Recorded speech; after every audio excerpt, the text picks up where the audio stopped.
The opinions expressed by the host and guests in this show are not necessarily the views of Children's Health Defense.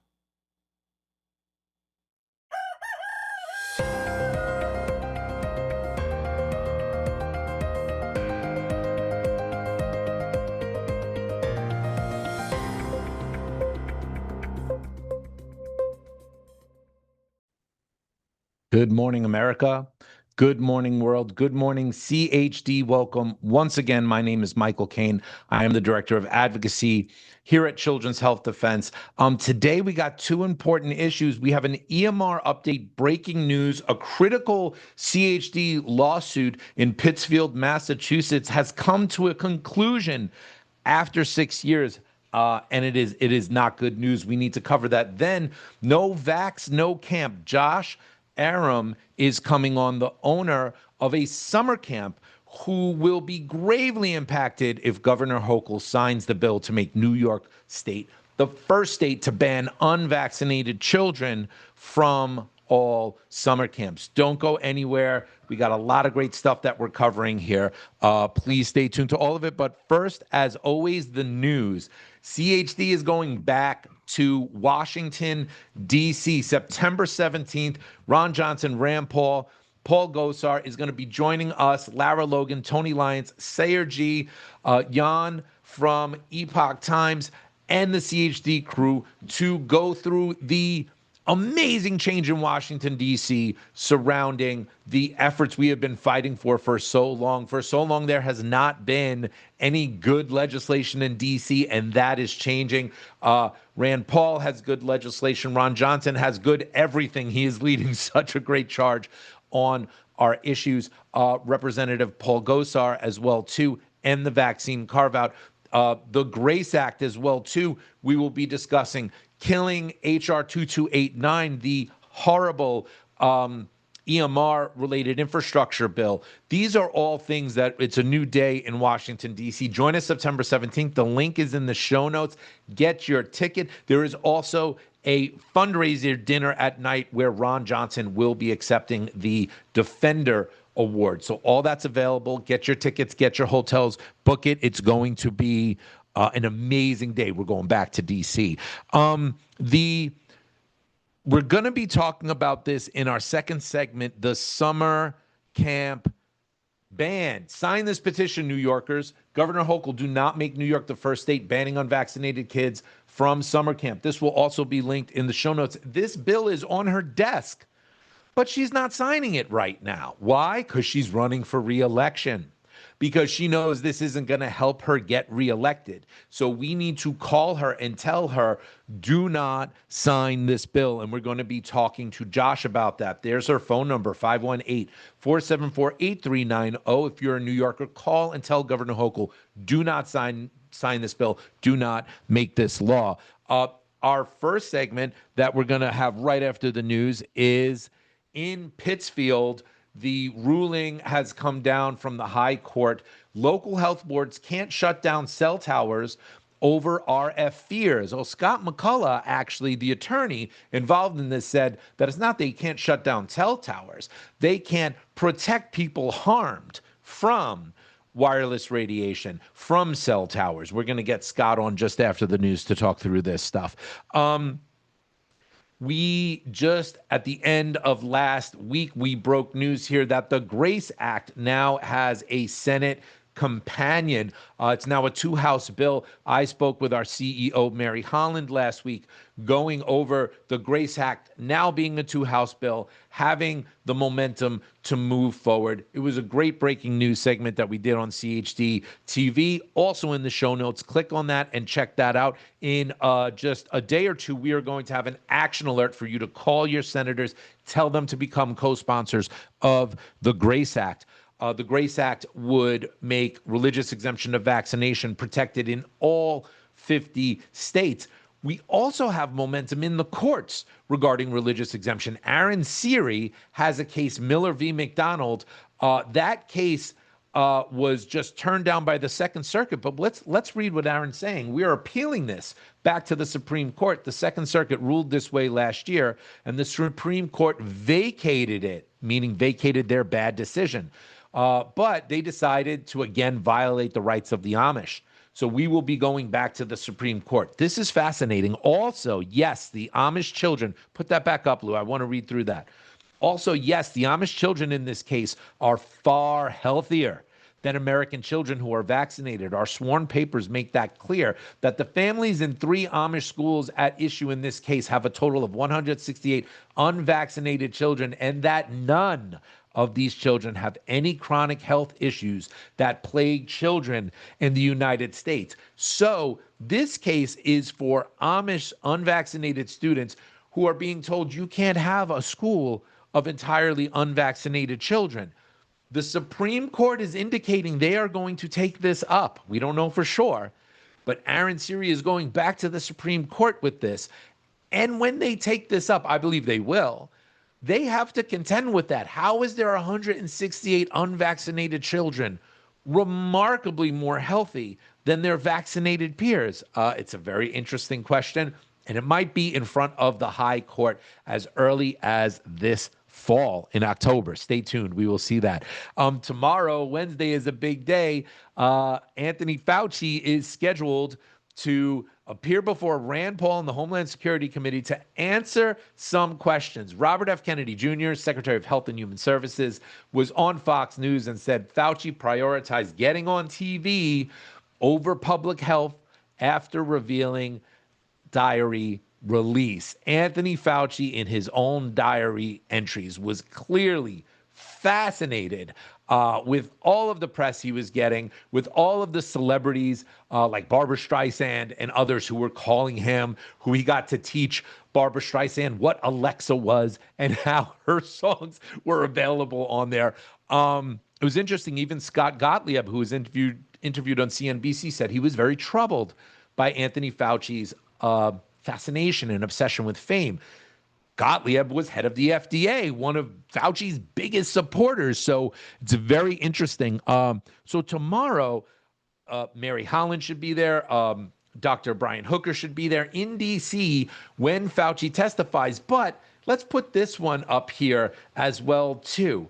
Will Fauci actually appear in D.C.? Will Dr. Fauci show up in D.C. on July 29th?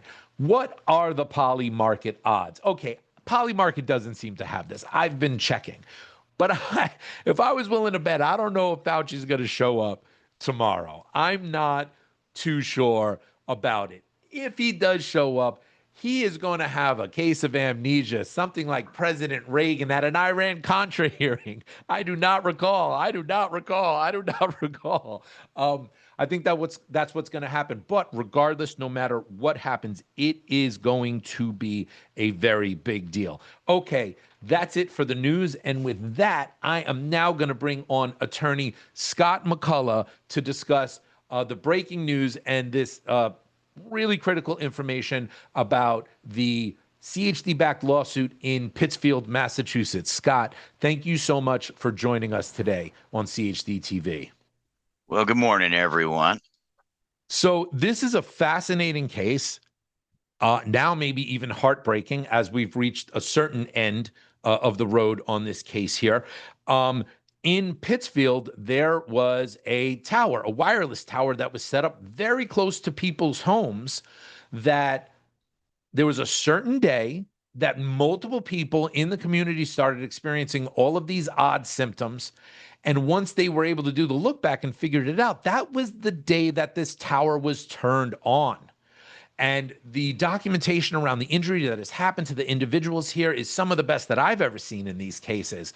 But now we've reached the end of the road on this case. Scott, brief people a little bit on this case who might not know about it, and then let them know what has happened.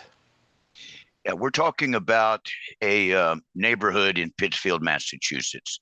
It's known as Shacktown. It's a middle-class community, normal people. We were well into COVID. And on August 4th, 2020, Verizon activated a cell tower, much like the one that's behind me on the screen here.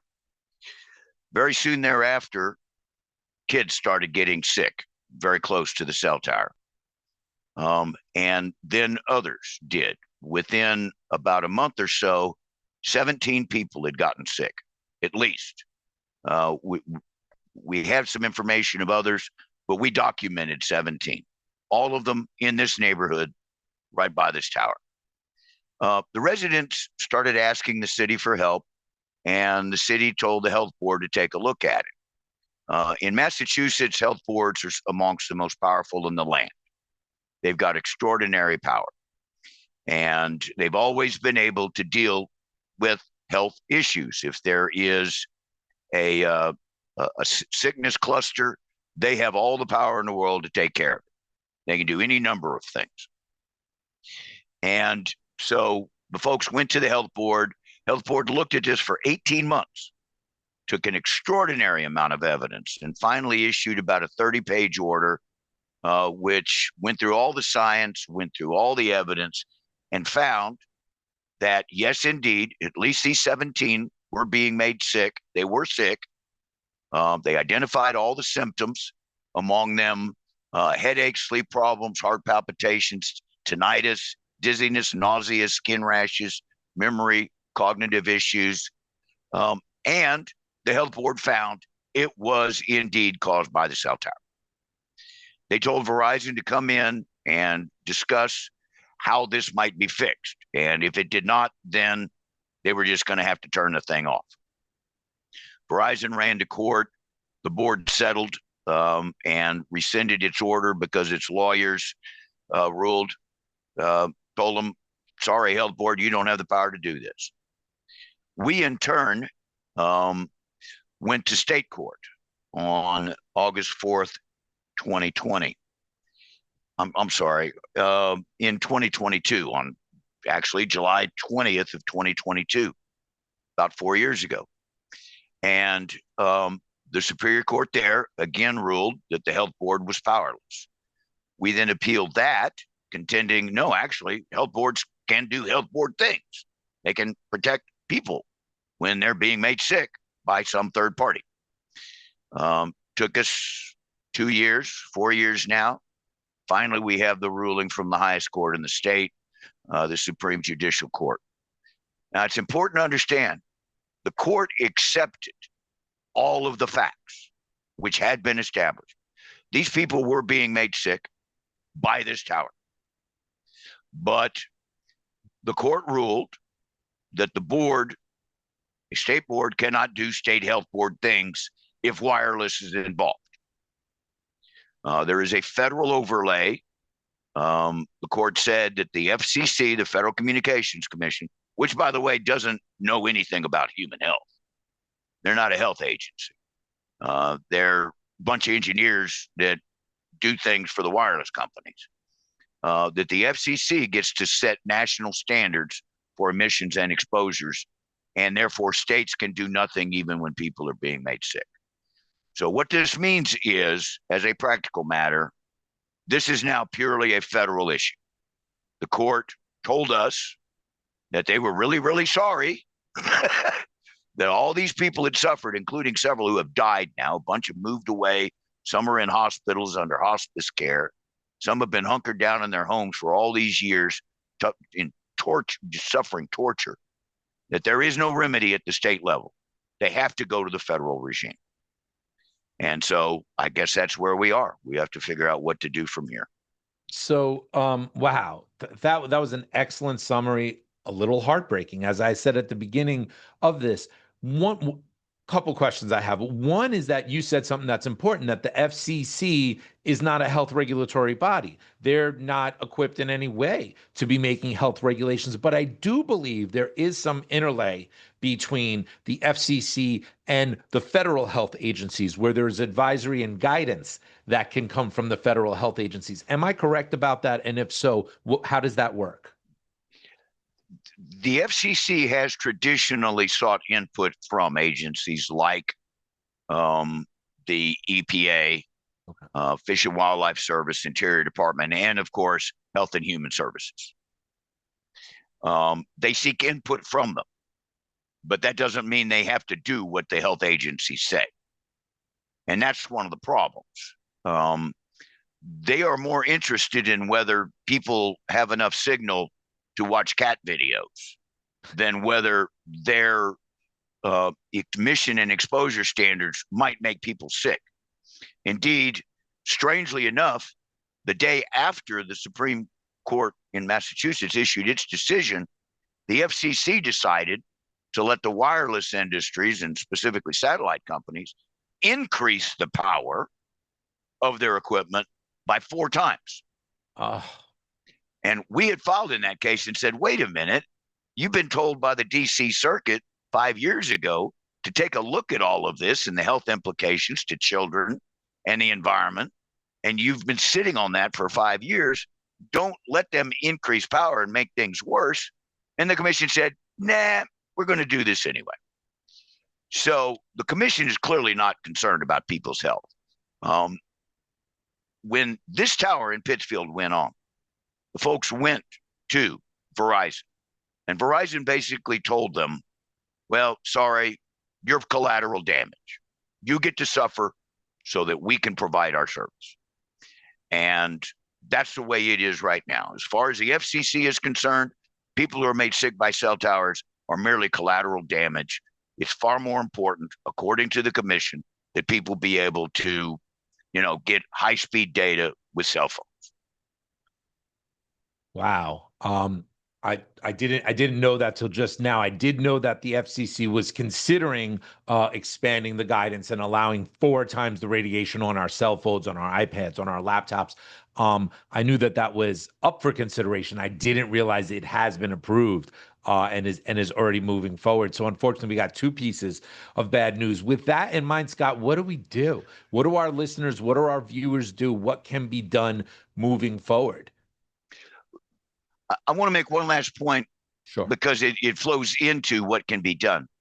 As a result of this Massachusetts state court decision, they have recognized that the wireless industry has a liability shield. They cannot be sued for damages or for any other kind of relief using state law, which is how you typically get liability and recover damages or other relief. Using state law. The difference here, it's not a statute. It's a court-created doctrine.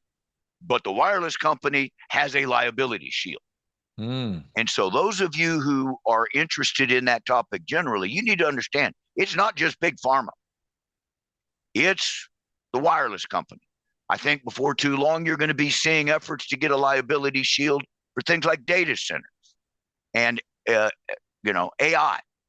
And many other industries where there is this notion at the federal level that it's in our national interest to expand this kind of technology, even if people are harmed.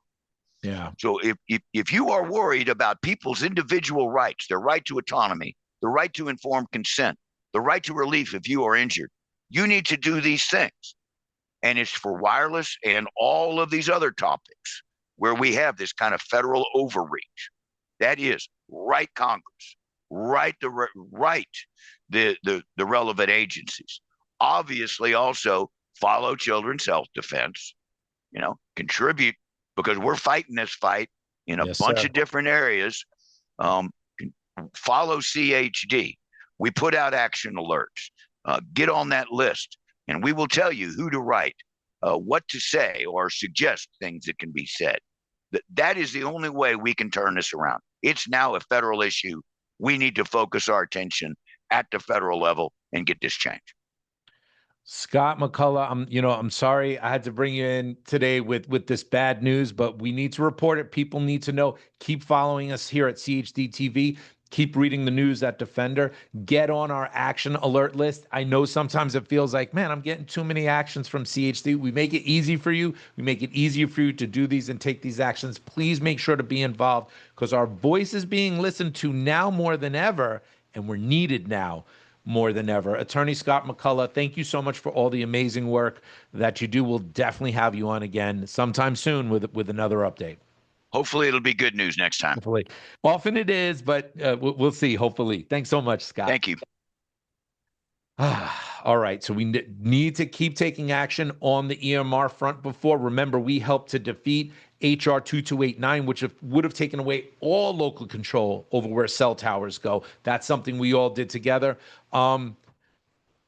You win some, you lose some. You get knocked down, you get back up. We got to keep going on this. And speaking of that, I want to bring it back to my home state of New York, a banner state where things that happen here often travel across the nation. And this is one we don't want to travel. This is about banning the first state. This will be the first state in America to do it, banning unvaccinated kids from summer camps. I have as my guest for the first time on CHD TV, and we're honored to have him, Josh Aarum. Josh, thank you so much for coming on. Welcome to CHD TV this morning. This is such an honor to be here. Thank you so much for having me.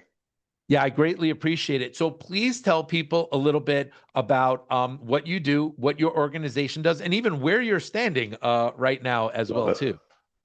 So 58 years ago, where I'm standing was just a cow pasture. From the age of 17, my grandpa had a burden on his heart to start a summer camp. He was a traveling evangelist. He was president of Youth for Christ in Canada.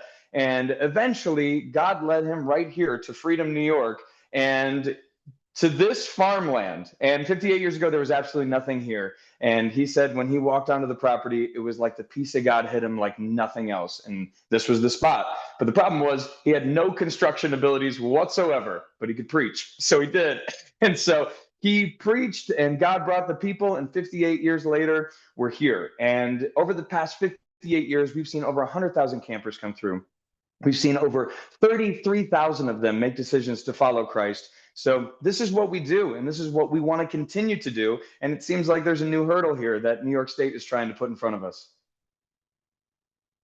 Yeah, a new hurdle. You know, when me and John Gilmore first started researching this, John's been doing this for decades, fighting against, medical tyranny in New York. It appeared that California had already banned unvaccinated children from camps, but that was actually incorrect.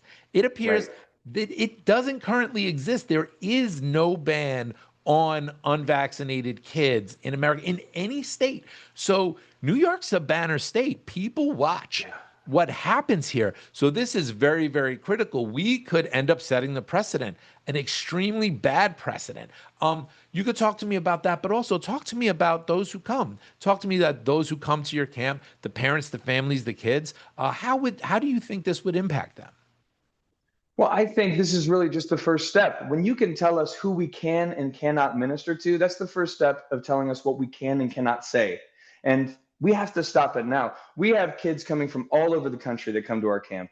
And we have kids that parents were here as campers and grandparents were even here as campers. And so they send them in. We had a family drive all the way from Tennessee, 14 hours to come here. And a lot of these campers, their parents have decided that they want to do a different vaccination schedule, maybe no vaccines, maybe all the vaccines. And I don't think that we should restrict them from hearing the gospel and being part of an unplugged community from all the technology all around us just because of their vaccination status.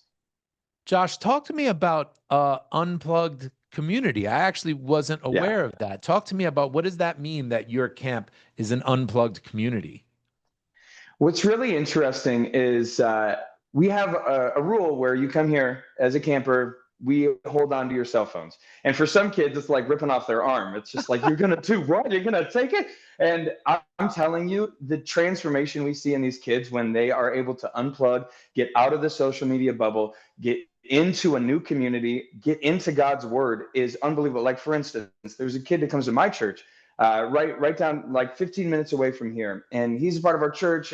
I've grown up with this kid. And this year, he made a decision to follow Jesus for the first time. I was like, oh, dude, where you been? You've heard this quite a few times. And even after this week, we talk about when kids come to camp, they leave with like the camp high and they're exhausted, but they're on fire, I talked to his parents on Sunday and they were like, Josh, for the first time this connected. And they attributed it to being away from his friends, away from all of the distractions of the world and coming here and being a part of this community. And really, I think that is crucial for kids. We're so inundated with entertainment and the notifications going off in your pocket every 5 minutes being away from that and being in nature and being with a community that's so Christ-centered is unbelievably important right now. That's amazing. You know, Governor Kathy Hochul did something I agreed with, which is actually phenomenal. It's amazing that this happened at all, but she did do something I agree with, because I very rarely agree with our governor in New York State. But she banned cell phones in schools and stopped cell phones from being allowed during the school day. And I know I have a lot of family in education. I was a public school teacher for 14 years. I got fired because I didn't get the COVID shot. I'm still suing over that. So, but I have a lot of education connections, and the kids changed even in public school. You have lunchrooms that were quiet and disconnected, cold and scary, that are now loud and bubbling and have some light misbehaviors going on that need to be disciplined, which is what kids are supposed to do. So Yes. In this instance, in the one instance with your camp, in terms of technology, Governor Kathy Hochul is aligned with you. She actually Yeah, who would have thought? yeah, she actually agrees with the unplugging. I think we need to make sure that Governor Hochul is aware of that and aware that your community is aligned with her on this as well too. Who would have thought we'd have so much common ground? Well, it's something we could build on. What do you think people need to do right now, Josh? People who want to continue to go to your summer camp, people who maybe don't even want to go to summer camp, but are freedom-loving people who understand that this is an important moment. What do you think people need to do? It's a great question. And honestly, it's something that we're trying to figure out even now, because to be honest with you, this is not our world. We've never had to get into this realm to fight for kids to be able to legally come here. It's a brand new frontier for us. And we've realized that we have to get involved. And I know that there's petitions. I know that we could reach out to Kathy Hochul's office. And ultimately, I think we just have to get loud, because for so long, we have just kind of had our heads in the sand in the state. And we've just kind of gone along with the flow and just assumed that we live in America and everything's going to be easy peasy. And it seems like the wrong people have stepped into a lot of power and are now just flexing their power on us. So I think it's important to figure out how to sign petitions to get names in front of Kathy Hochul, call her office, and ultimately make people know about this issue. Because even coming here, we talked about it with the parents, and so many of them had no idea this was even coming. Many of them whose kids aren't even vaccinated. They didn't even know this was an issue that was happening. So that's why I'm so grateful to be a part of your program, and so grateful for everything that you do and that you've been doing for the past 5 years. And really, it's just time. It's time to get out there and to make our voices heard. Yeah, I agree completely. New Yorkers, you see Governor Kathy Hochul's phone number here, 518-474-8390. Call and leave a message that you do not support unvaccinated kids being treated like lepers, being thrown out of summer camps, not being allowed to participate with their peers. Even if you don't have a child that is going to a summer camp, you need to speak up about this. We don't need to set a precedent here in New York that will make a very bad moment and a very bad piece of legislation travel and go far. Also, the action alert that we have from our friends at Autism Action Network is in the show notes below. Click on that. You can fill that out. It has over 1,000 signatures right now. We need to get that to over 10,000 signatures and beyond. That's very, very important, because it's an election year. This is the time, and they're in election season right now. This is the time politicians listen to the people, because they have to. even if they don't really want to, even if they want to do whatever they want, this is the moment that they do listen to us. So it has a lot of power right now, and we need to do that. Josh, before we go, I also just want to know, what do you do year round? What is the whole encampment that you have there besides just the summer? What happens in the rest of the season for you guys? Well, thank you for asking. So we just wrapped up our summer camp season. We had 4 awesome weeks. I don't know if you can hear from my voice. It's a little strange because we had so much fun. But right now we're transitioning into our retreat season, where we have groups that come rent us out and we facilitate for them. And then we get into our event season, where we do a big corn maze and we do a Wild West Fall Fest, because it's all Western themed. I don't know if you can see behind me, but it's a little Western town. and I'm up at the chapel at the top of the hill. But we have events all throughout the fall, and then in the winter we do snow camp because we're south of Buffalo, and we often have a lot of snow. So we have youth groups from all over the East Coast that will come up, and we run everything. We run all of the food, all of the programming, all of the speakers. We do everything, and youth pastors and youth leaders' job is just to hang out with their kids, because those conversations and being in the cabins and even the drive in and out, that's when ministry happens. And we want to be able to make that happen. We want to give youth leaders and youth pastors the opportunity to minister to their kids. So that's what we've been doing for 58 years, and we don't want to stop. We feel like God put us here and gave us this mission, and we're going to fight for it, whatever it takes. Wow. That's amazing. And people could learn more about you and the ministry at circlecranch.org. Yes. Yep, you got it. Circlecranch.org. It really looks like some amazing work that's going on there. It also looks like, from your work that has been, divinely inspired for you, it also looks like a phenomenal business. And New York needs thriving business. We need thriving business all throughout the state. You're just south of where Kathy Hochul comes from, where Kathy Hochul started her career, as well too. I just don't understand why we would want any anti-business policies happening in New York now, because you're not alone. There are other camps that are now dealing with this and facing this and saying, what are we going to do? What's going to happen to our business? What's going to happen to our employees during these seasons, during these times of year? I just think it is such a crucial issue on so many levels and so many fronts. Totally agree. Excellent. Josh, thank you so much for coming on. Let's just put it up one more time. Call Kathy Hochul's office if you are in New York, 518-474-8390. Kindly and respectfully tell her not to sign the bill banning unvaccinated children from summer camps. This is not a precedent that we need. And take action by clicking in the show notes below on the action alert from our good friends at Autism Action Network, signing a petition saying that you do not support this. Josh, thank you so much. We will be following this closely, and we'll have you back on to talk about it again. I would love that. Thank you so much, Michael. Excellent. Thanks so much. Okay, so just two other things I want to go over here before signing off.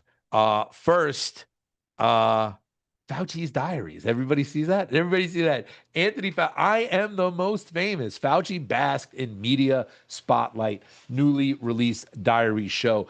Go check out the Defender's writing on this, which was just published yesterday. And remember, tomorrow, Anthony Fauci is scheduled to be in Washington, D.C. in front of Senator Rand Paul to answer critical, important questions. CHD TV will be covering this live. Mary Holland is going to be in D.C. Dr. Brian Hooker is going to be in D.C. There is going to be a lot of coverage that's happening. There's going to be hundreds of people down there. I know people taking the train tonight, overnight, to get there at 3, 4 in the morning to make sure that they get a seat. There's going to be a ton of energy happening down there.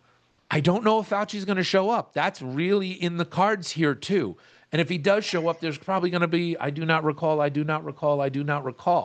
No matter what happens, though, this is going to be a critical moment, and CHD.TV is going to be documenting all of it live for you. So tune in as early as 8 or 8:15 tomorrow morning, because the hearing's supposed to start at 8:30. One person who I know who would have loved to have seen this moment is a dear, beloved activist from New York City named Kat. Kat McGuire, unfortunately, last month passed away. She was a phenomenal activist with New York Freedom Rally. I remember the first rally I ran with her in New York City was in front of the Australian consulate. Remember how draconian Australia was. She led so many people. She made so many important, critical decisions. She helped protect our movement and move it in the right way. And now she has passed on, and she has moved on to a better place. She is out of her pain now. God bless Kat. God bless New York Freedom Rally and all the work that we did in New York fighting for freedom during COVID. That work is not over. We continue to do it, and we do it in your name, Kat, as well. God bless you. Thank you, everybody. Thanks so much for being here. Tune in tomorrow as we do Fauci in DC. Peace, everybody.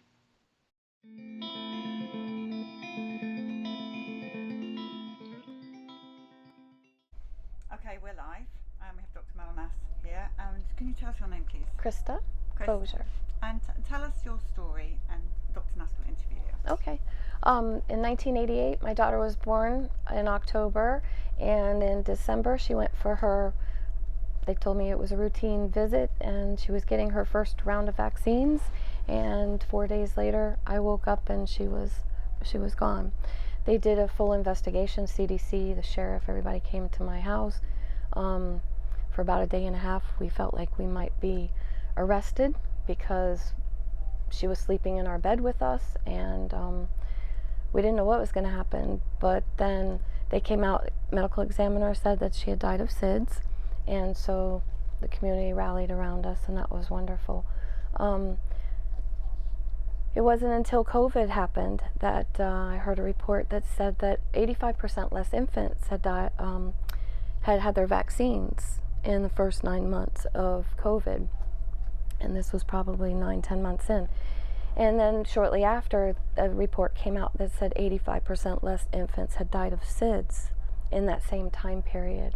And I had a revelation and kind of realized that that's what happened to my daughter. And at that time, I had just lost my mom of a disease, actually the day before lockdowns. And she had been on a trial medicine, and they took her off of that, and she passed away.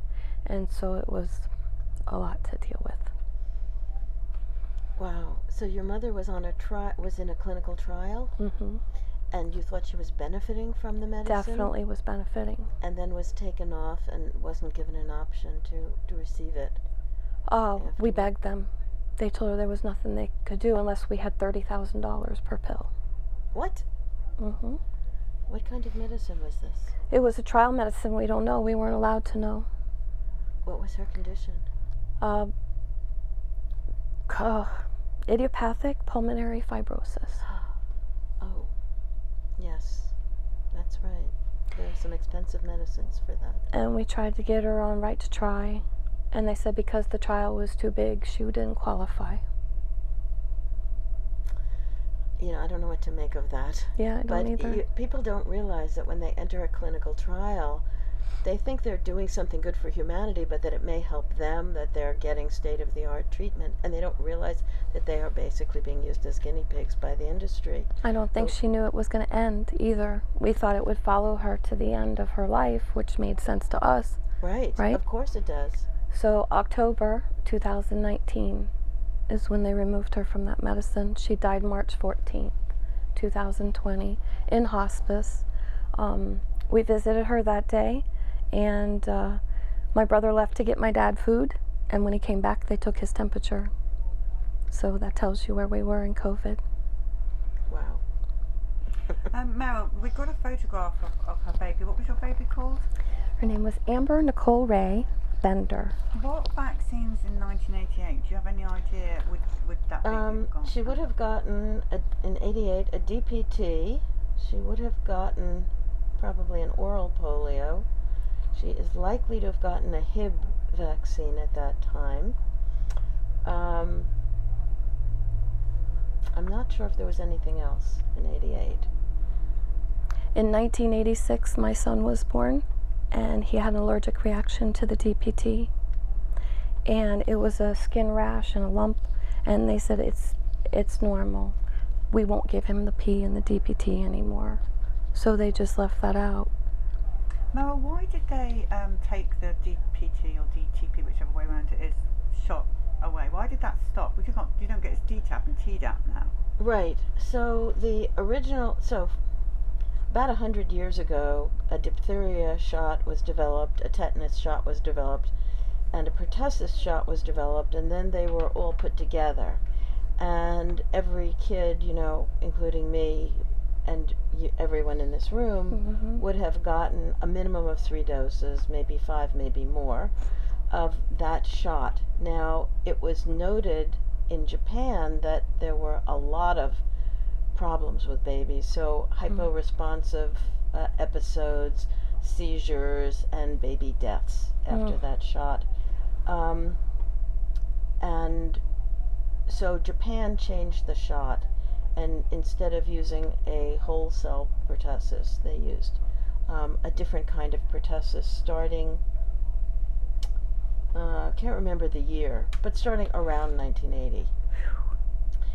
And then the United States kept using the old shot for a while, and Barbara Loe Fisher, one of the founders of the National Vaccine Information Center, wound up on TV talking about how this shot was harming and killing babies. And there was quite an uproar after that. She also published a book. And the uproar was great enough, and the lawsuits over the injuries caused by pertussis is whooping cough, so this was the whooping cough component of the vaccine, were sufficient that a few things happened. So one was the Vaccine Injury Act of 1986, which took away liability from the manufacturers, because they said, we're not going to be making these shots for your children anymore unless we get liability protection from the government. Otherwise, we're just getting out of the industry. We don't make much profit on this. And it's costing us a lot of money now that people know that these shots can cause serious diseases. So about that time, like a year or two later, maybe it was 1997. I think it was actually 1997-ish in the U.S. that we went to the newer, less reactogenic, a shot with a pertussis vaccine that caused less reactions. It also turned out later, they said at first that it was more effective. It turned out later to be less effective. And the pertussis shot is very ineffective. It only works maybe for a year or two, and then wears off, and may even, like the COVID shot, make you more susceptible to pertussis. And pertussis, we've all had the pertussis shots. I've had pertussis several times. It is rampant in the community, but it's not the serious illness it was 100 years ago. It's like a cold, and you just keep coughing for 2 or 3 months. It's like whooping cough, right? Whooping cough, yes. Oh, Dr. Nass is back in England, according to the headlines. It's called the 100-day cough. That's the Chinese name. They're trying to scare the people they're all going to die from whooping cough. So it's as I said, it's endemic. It's always been here. It always will be here. Even though it's a bacterial illness, antibiotics don't cure it. So you can take erythromycin, azithromycin, or some other antibiotics, and it supposedly will make it less likely to spread from person to person. And you're only contagious the first few weeks. Usually by the time you go to the doctor, you're not contagious anymore. And we used to, in my day, you got put in with steamy bath or steamy room or something. So the people for whom whooping cough is dangerous are the very, very young babies, whose tracheas are very narrow, so that sputum and secretions and tightening, like asthma, could block the airway. But that almost never. There's almost no deaths from. There's probably in the United States there's less than 5 or 10 deaths a year in little babies from whooping cough. Okay, so just to remind everyone, Children's Health Defence does not give out medical advice, nor is Dr. Nass right now giving out medical advice. I don't even have a medical license, right. But I have read the literature, and I can certainly comment on what I've read. Yes, these are personal opinions, and people should make what they want of it. So just while we're on this subject, and it must have been a terrible shock for you to suddenly think that this going through it again. Yeah. So that's why have a hard time not crying, because it's like it's very raw. It's like it happened all over again. Only now, instead of my husband and I blaming each other, which we're not together, we didn't last but 2 years after that. Right. And we blamed each other. Must have been something you did. I had her too close to me. I insisted she was in the bed or whatever. I blamed myself. He blamed himself. We blamed each other. And now I just blame my government. I just blame the government. I think they killed my mom, my daughter. Can we show the viewers this picture of your daughter? So there. And Caroline's going to get a copy of this so that we can put her on the bus. This is tragic. Thank you for being so brave as to Thank come you. here and talk to us. Sorry, I brought tissues. I should have had them out. Thank you, Dr. Nash, for your comments as well. This and all CHD TV programming is made possible by generous support from viewers like you. Please consider making a contribution today to keep our programming going strong. Thank you.